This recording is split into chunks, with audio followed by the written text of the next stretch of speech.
Good afternoon, everybody, and welcome to another edition of Real Talks. I'm your host, David Steele. I hope everybody is having an outstanding weekend, and they did partake in going to see the newest film out that just dropped, started the blockbuster season, and that was Guardians of the Galaxy Volume 3. Um, and we'll be talking more about the opening weekend numbers and everything else tomorrow on the show. And yeah, so I actually just did a spoiler cast with Matthew Anderson. It is on the channel now. You can go to my Twitter, it's on there, his Twitter, and a bunch of other places you can see that. But that's this week. That was for that. So, what I have said in the past, and we're going to be continuing today, is I said we were going to be doing a Mission Impossible rewatch series. And so we just about, I don't know, a week ago when Paramount dropped their new footage at Comic Con, it was probably more like 2 weeks ago. Um, they just dropped 20 minutes of brand new footage at Comic Con. And I had basically said that we were going to do a rewatch series and go through every single film, good or bad, leading up to January 12th. It was the 14th, and then Paramount pushed it up 2 days. And so today I'm going to be, I'm going to be doing Mission Impossible 2. So this one was a little backstory about it, okay? So this was the first film that was done under the Cruise Wagner production. And this is when he first started to become a producer for these films. And as the franchise went on, obviously later and later, and more in depth, he got a lot more involved. Um, and so this came out in 2000, and I can't even believe that was 23 years ago, guys. But yeah, it was 23 years ago, and so this actually did pretty well for the time. Um, so opening weekend, it made $57 million. Now, obviously, that's minuscule today, post pandemic and everything else. But at that point, it was pretty big. Don't forget, Mission Impossible was a huge success because of a number of reasons I talked about in the first video, and actually, it ended up being almost a quarter, or a little over a quarter of the total gross worldwide. Okay, it made $550 million, which was huge back in the day, right? So, and this actually, adjusted for inflation today, it's about 366. But more importantly, so and we always talk about budgets and everything else. This had a $120 million budget, and it made 4.6 times its budget. So this was definitely considered a success financially, okay, for the studio and Paramount. Um, as far as film goers, we look back on it now.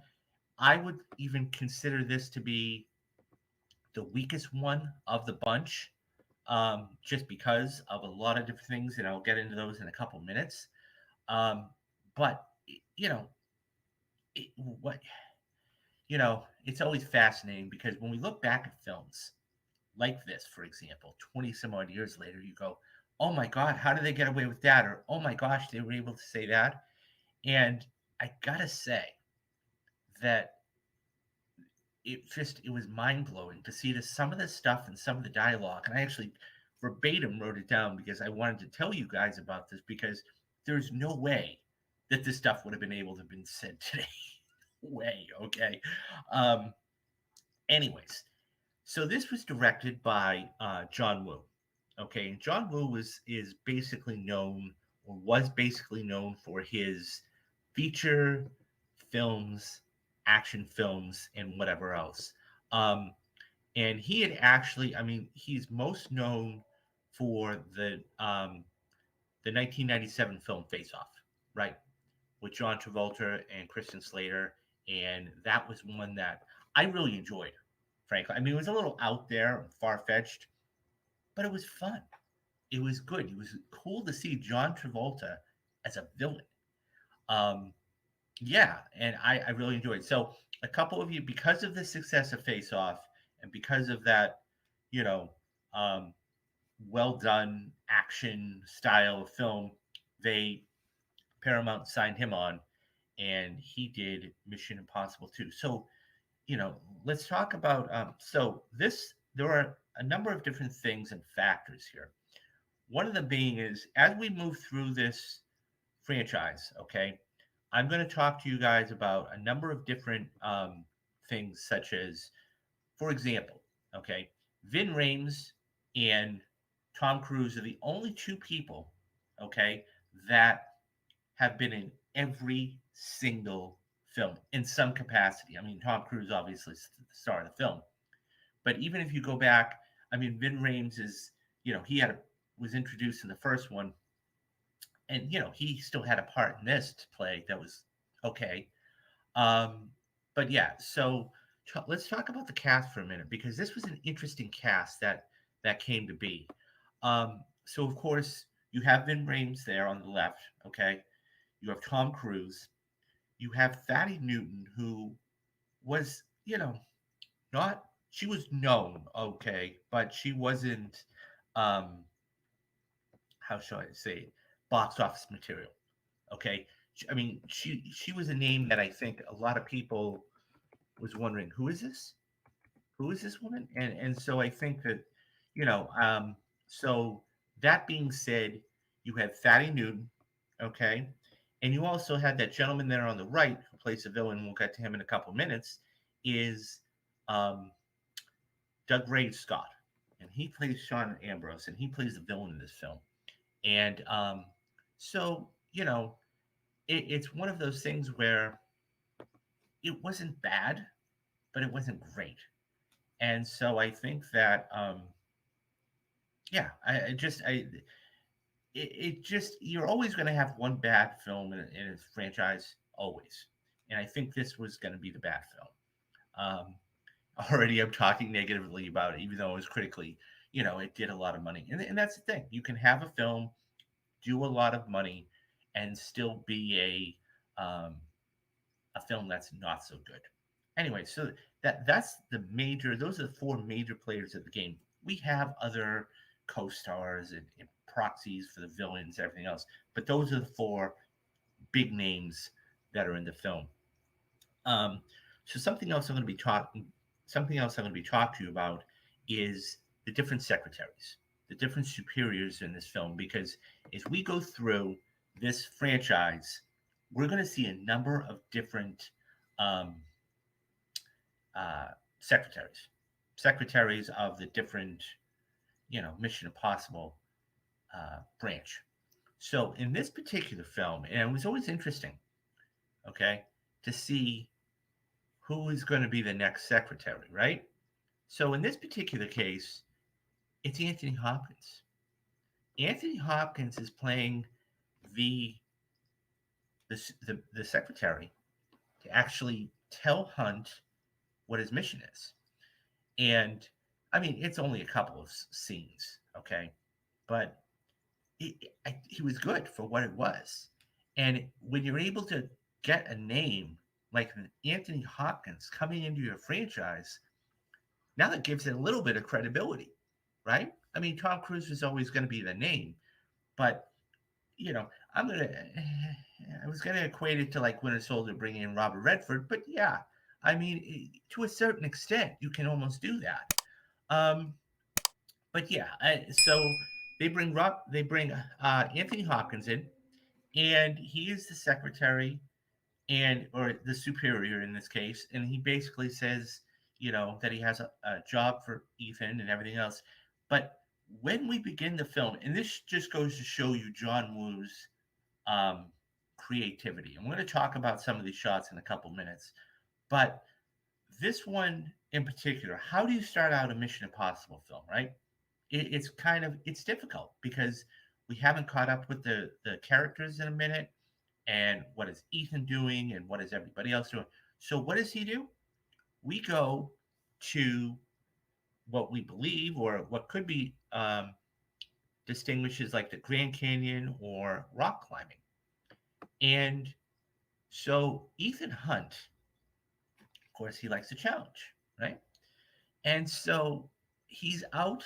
well, we don't know exactly the exact place, but we see Tom Cruise rock climbing. And, knowing him, my guess is that he told John, hey, look, I don't want any ropes or strings or anything else. I mean, of course, you can tell. And by the way it was shot was spectacular because they had to shoot it from a helicopter, right? I mean, it was one of those things where you're so high up that this isn't CGI, guys. I mean, this is the start of, you know, what we know today. Um, and, it's just amazing when you see what we have and the durability and the dexterity and the strength, the course, and it's mind blowing. And of course, he makes a jump, he gets to the top of the cliff, he's handed, or they shoot down a missile like projectile, and it has these awesome. I would love to get a pair of these at some point. Oakley sunglasses, and it's that's the always the catch too. It's how are they going to give him the mission? It's not that he gets the mission; it's that how is he going to get the mission? So in this particular one, it's via sunglasses, and it's optical, and so should your mission, should you choose to accept it, is.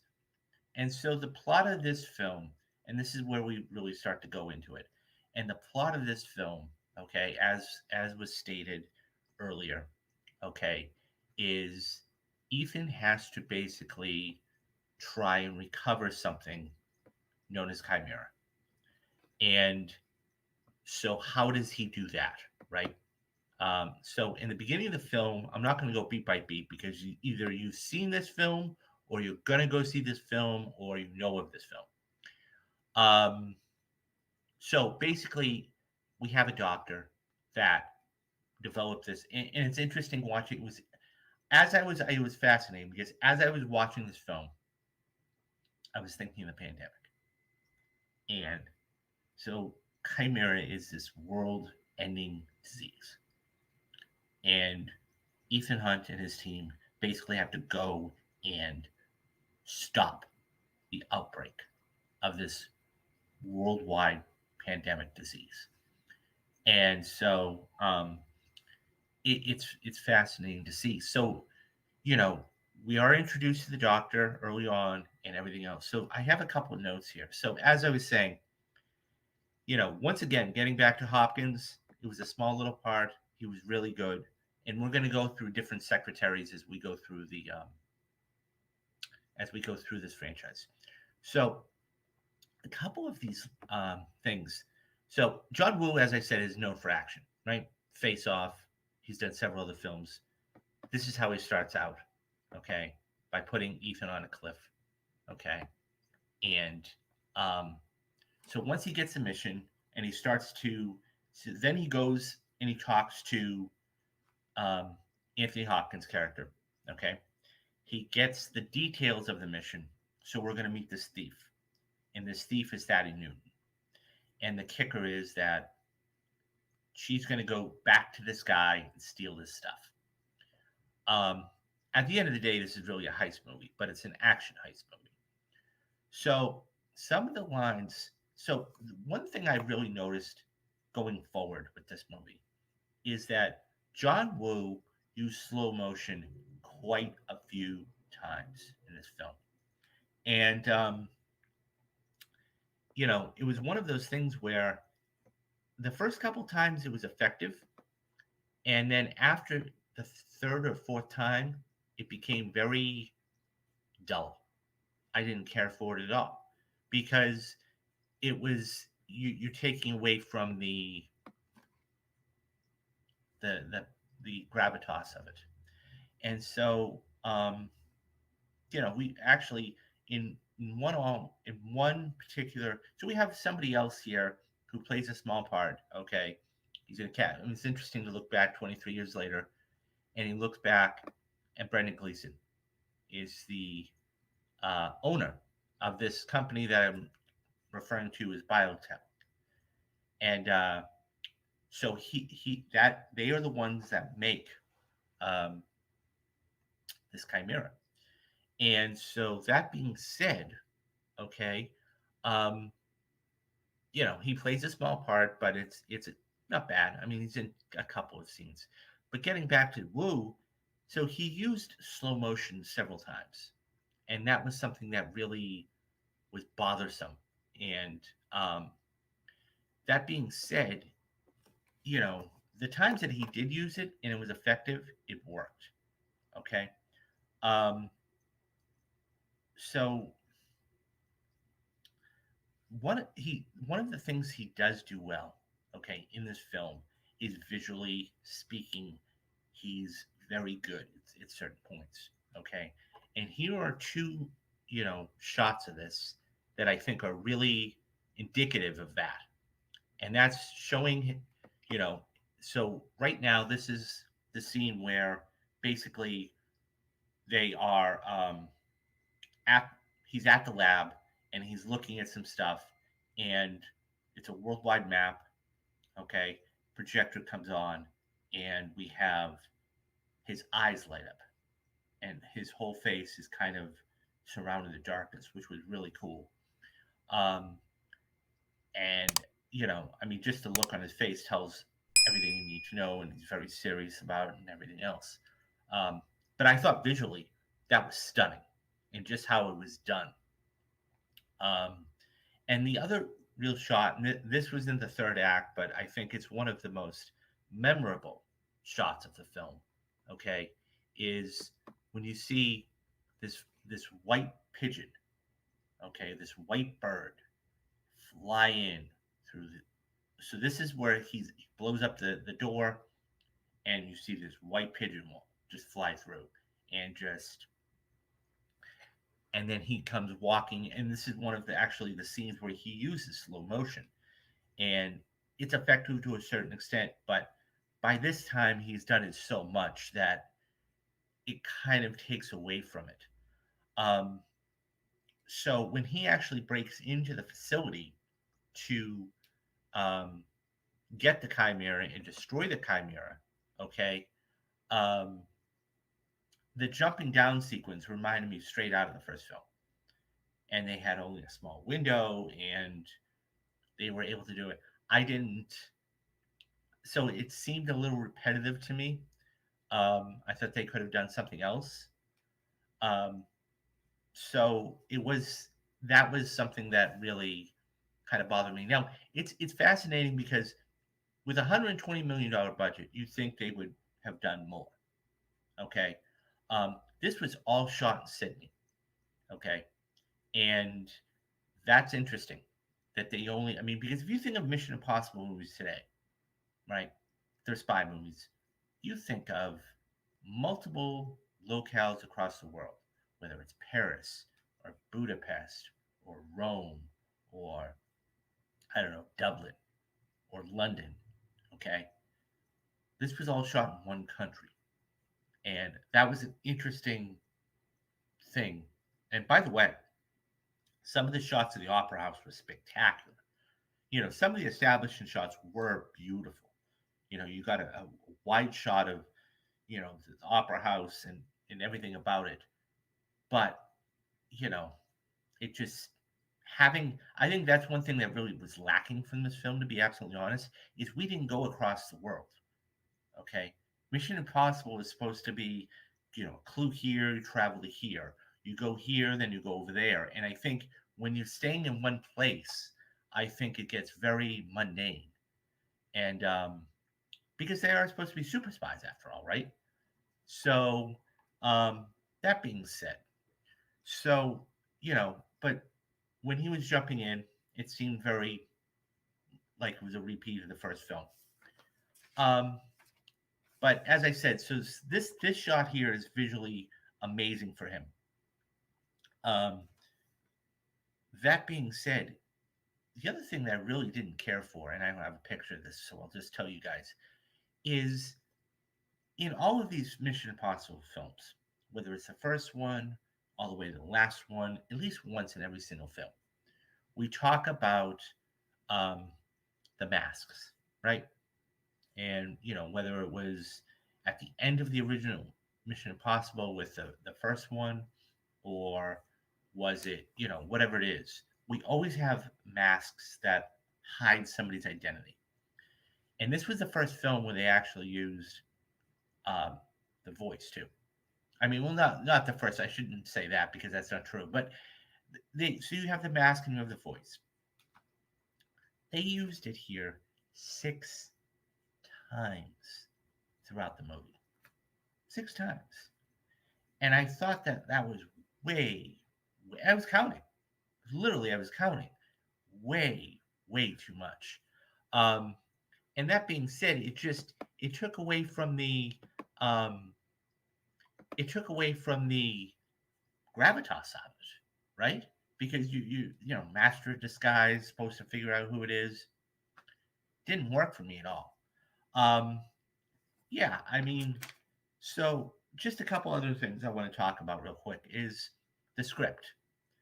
This had to be in. I'm going to pull up the writer's name here. Okay, Bruce Geller, Ronald D. Moore, and Brandon Braga. Okay, they were the three writers, or the main writers, that are credited for this film. This had to be one of the worst written scripts I've ever seen in my life. And I don't like criticizing people. I mean, we're 23 years out and everything else, but that had to be one of the worst scripts and misogynistic scripts I've ever seen in my life. Um, you know, so so I'm going to read you a couple of these verbatim. This is right out of the movie, and so there's actually one scene here where, so I'm going to see if I can find this. Okay, so it was one of the scenes in the film was where um, basically that let's see. Okay, sorry guys. So okay, so one of the scenes in the film was when the villains were in the room. Okay, so these guys were, now this is actually when they're about to meet Gleason. So, but you can picture it for another thing. So they're actually talking, and so going back to let's start with the Anthony Hopkins scene. So this scene here, in when Ethan is speaking to the secretary, and he basically says, um, this is a direct quote, by the way. Okay, um, to go to bed with a woman, to go to bed, a woman has all the training she needs. She lies. This isn't mission difficult. This is mission impossible. This should be a walk in the park. Now, I think that what really offended me about that was it's not mission difficult. It's mission impossible. That's fine. It's to go to bed with a woman. She has all the training she needs. Like what? I can't even believe that is even said today. There's no way that could have been said. And furthermore, it was a really insulting line. And I'm shocked that nobody picked up on that to back then. Like, whoa, that was blatant misogynistic. And I went, wow. There's another scene where, and goes back to, once again, so the villains were in the room. This is a different scene with the villains, but this is when um, the proxy, okay, this guy in the back behind the main villain there, basically was really curious about why Thaddeus Newton's Naya is her name, why Naya came back after all these years. And the exact quote from the movie said, she wasn't exactly gagging for it 6 months ago when she left you. Like, oh my God. How I was blown away. Like, and they actually let this through, and they actually allowed them to say this. And I don't know. I just couldn't. So okay, fine. Um, and then later on, okay. I mean, this just tells you how bad the film is from a story point of view, right? Because this is just it's time after time after time. So one of the final ones is this: women, they're like monkeys. Women are like monkeys. They are. They won't do anything until they swing from one branch to the next, another. Wow. Um, just a horrible, horrible script. Anyways, I had to bring that out because that was incredibly, you know, we would if they actually came out and tried to write this or say this stuff today, they'd have been thrown off the set, or the writers would have been thrown off the project. But getting back to the film, okay, all in all, it was more. So what ends up happening, obviously, is Nia takes the Chimera, and they have to go save.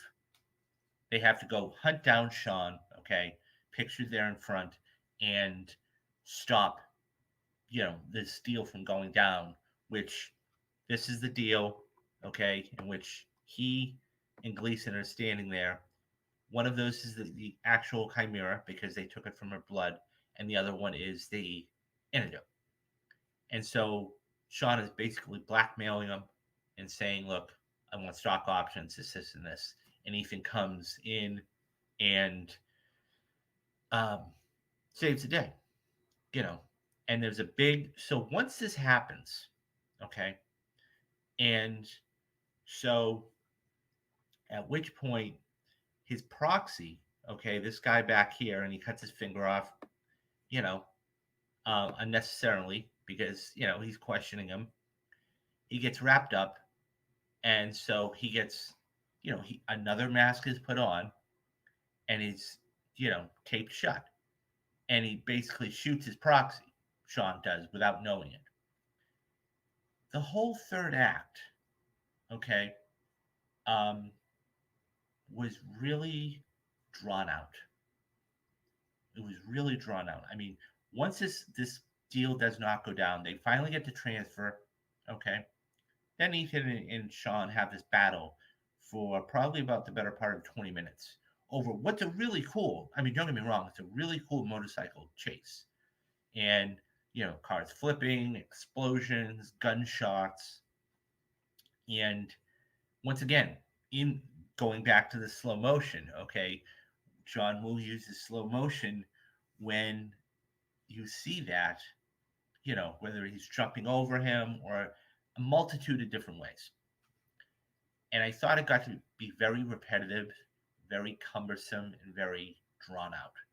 And I didn't care for it whatsoever. Um, all of that being said, we all know what happens.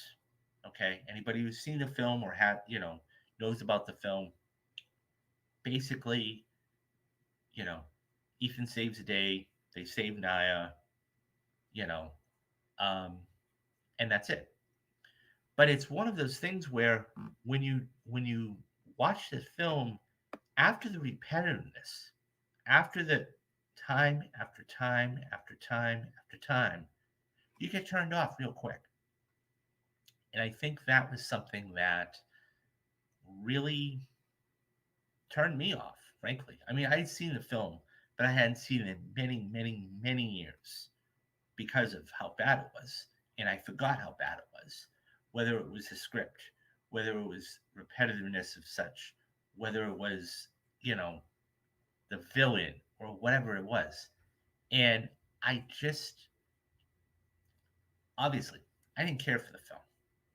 Now, that all being said, Mark, it did make a lot of money. Okay. It did, make $500 million at the worldwide box office. And, But when you look back in the grand scheme of things, at the end of the day, this film is always in the bottom, inevitably. If not the bottom, the second to the last one, because it just never worked. I think Wu got a lot of great stuff done with Mission Impossible, or with Face Off rather, and he wanted to try and capitalize on that. And that being said, he didn't. It didn't work, and I think that when you have a director like that, and he tries to do it again, it's harder. It's more difficult. Even even if the cast is different, okay. Even if the cast is different, and I think that you know, look, this film for what it is, it may be a success um, out there, but I guarantee you, as far as box office, it's one of the lower tier films. Um, I mean, there's a lot of other things. That's not to say. I want to say something too. This film had its high points. It really did. Like the visuals sometimes, as I said, were some of the greatest visuals I've seen in a long time. Okay, whether it's this shot, okay, with Ethan's eyes, or whether it's, I mean, this is the shot I think everybody remembers from this film, is that white pigeon flying through with the darkness and the fire, and it just looked really, really cool. And in slow motion, it does look cool. But that was all it had. And I think that when you have a script the way it was, and it just, and that's why they didn't ask him to come back. I mean, and it is what it is. I mean, um, so yeah, I mean, Mission Impossible is, this is always going to be the one on the bottom, and I think that's, it's a shame. We're getting bigger and better, but it's gonna, it's only gonna go up from here, guys. This one, that's the good news. It's only gonna go up from here. So, you know, and that's great to know. So that is Mission Impossible 2. Um, so couple of things right off the top. So I am gonna be doing. I will watch Mission Impossible 3 very soon, and I will get that out to you guys very soon. Um, that being said, we have a lot of stuff coming up on the channel. Um, Earlier this week, um, Matthew Anderson and Matthew actually came back and he joined me for May's perfect movie, which was Empire Strikes Back. And we talked all about that. I just did a 40th anniversary, and I'll put that up there in the little corner there for you guys, right there, for Return of the Jedi. And I actually went to go see Return of the Jedi in the theater. And I mean, look, I've seen the movie like 50, 60 times. It was a different experience. I mean, not one time did I want to get up and go use a restroom or get popcorn or whatever. And, you know, so, um, but yeah, so I went to go see that also. And Matthew came back on Saturday, just yesterday, and did the spoiler cast for Guardians of the Galaxy 3. So, that is out right now on the channel. Okay. You guys can go, check that out. I'll put that another little link up there in the top corner. Um, we have, a bunch of stuff. So I am going to be recording. Um, I said I was going to do both. I have all the notes for the Untouchables. I'm going to go record. So probably in about, we'll call it like 5 o'clock, 8 o'clock Eastern, 5 o'clock Pacific, I am going to be recording um, Mob Mondays for the Patreon. So if you guys want to come back and join me for that, we're going to be doing the 1987 film The Untouchables. Kevin Costner and you know Robert De Niro and Andy Garcia and Sean Connery, directed by actually the gentleman who did the first Mission Impossible and Brian De Palma. Um, that was a blast to watch again. And then tomorrow, after the show, I will be doing Training Day. So both both films will be up for you guys. And by the way, speaking of Patreon, if you guys want to go support me on Patreon, all you got to do is head on over to patreon.com/Real Talks. There are two levels there. One is $5. Okay. That is Mob Mondays. That's what I was just referring to a moment ago. The other one is $10. That is going to be Rewatch Wednesdays. That is going to be basically, you know, these are films that I've watched, I haven't seen in a while, and I want to sit down and rewatch them, give my analysis on everything else. $10 a month, guys. That's it. It's very very low tier stuff. There's also a join button there on the channel if you'd like to help me out there. I know there have been a couple people that have stopped in. Please, guys, if you stop in, you see something you might like, please, like that ticker says, hit that like and subscribe button because that is the only way this stuff gets out to everybody. There is so much stuff coming up on the channel this year. Okay, we have more perfect movies coming up for June. We are going to be doing The Dark Knight. Okay, so stay tuned for that. We've got a ton of spoiler casts coming up for you. The first one is up on the channel right now for Guardians 3. We're going to be doing things like Fast 10, Across the Spider-Verse, The Flash, Transformers, Mission Impossible, Oppenheimer. We've got everything lined up for you guys for the rest of the summer. And then the show. And the show is something that I'm bringing to you guys on a daily basis. And, you know, so I'd love for you to come join me. You know, uh, please follow me on Twitter. So that is going to basically, that is my Twitter handle. Okay. I'm always on there talking about movies or, you know, responding to movies, hosting spaces. I'm in spaces, movie spaces.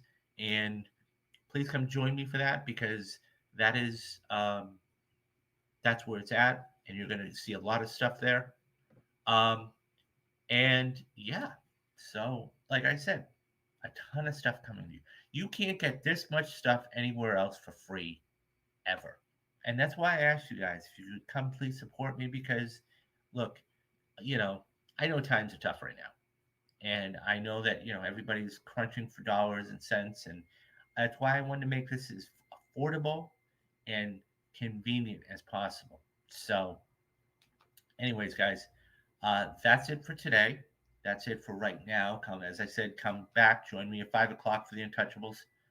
And okay, so do the three things you need to do: be safe, be have a good weekend, and be careful.